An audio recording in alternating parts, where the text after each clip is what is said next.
What's up, guys? Dave here. Make sure you look through our channel about more things about this Cadillac ATS-V that this key fob is from, but what we're about to show you will apply to many different Cadillac and GM and GMC and Chevrolet models. Let's say your battery has died on the car, or on the fob, I mean. If the battery is dead or not getting detected by the car, you may need to swap out the battery, and this one requires a CR2032 little flat watch battery, and I'll put a link down below where you can get these at a good price. But to disassemble the fob, here's what you do. Push the little button here and take the hard key out of it. Okay.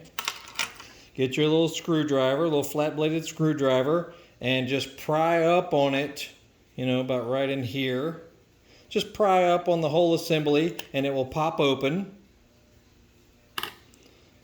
Okay, and now do this carefully to make sure you keep everything intact that you're revealing here. And there's the battery right there. Now notice that the writing part is face down. So when you put your new one in, make sure you do that the same way. And you might need a little screwdriver to pop it out. Note, you know, the inscription of the battery, which is known as the positive side, needs to be face down in there. Make sure you just push it in until it kind of clicks shut like that. Okay, and if you've ever done what I recently did, I accidentally washed my key fob in the clothes washer. Yeah, I left this in one of my shorts pockets, and darn it if I didn't throw this in the washing machine.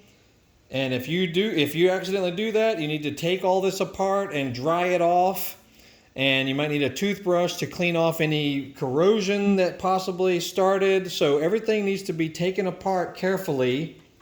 Not that impossible to do, but you just sort of pry everything off and make sure you completely dry everything, top and bottom, for the circuit board and all that, and any of these contacts for the battery. Make sure you clean them all off. Anyway, that's not the purpose of the video, just telling you if you did that.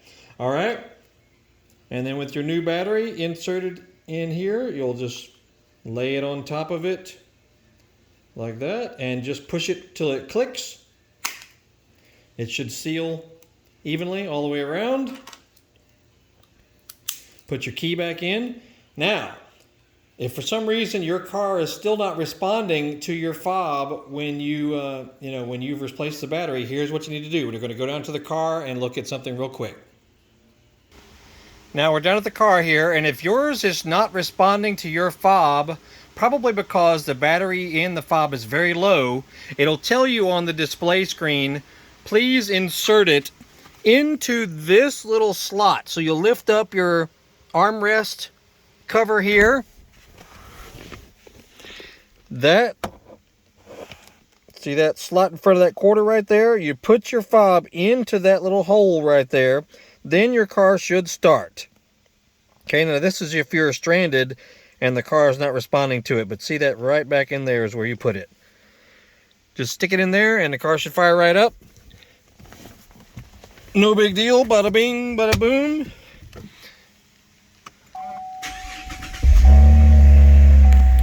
Now something to notice driver number one. Notice see most of these cars come with two key fobs. One of them will be for driver one, the other fob might be for driver two, and the fob will tell you on the display as soon as you start the car which is the case. It'll also change the seat settings and steering wheel settings depending on if you're driver one or driver two. See my other video on how to set this up, you know, as far as the steering wheel and seat settings. Anyway, if you've done everything correctly, the car should fire right up. If it responds not at all and makes you put this into that slot, that means you put the battery in upside down in the fob. So just do everything correctly as shown, and that should be that. Anyway, Cadillac ATS-V here. This will work probably on the CTS-V and other Escalade and other GMC and Chevrolet models, GM models. And check out the playlist link you'll see at the end of this video. We got more stuff about this car and other cars, all kinds of stuff on our channel, almost 2,000 videos. So check it out. Y'all have a great day, and make sure you Google Horsepower House. We're on eBay, Amazon, Facebook, 2 YouTube channels. Have a great day.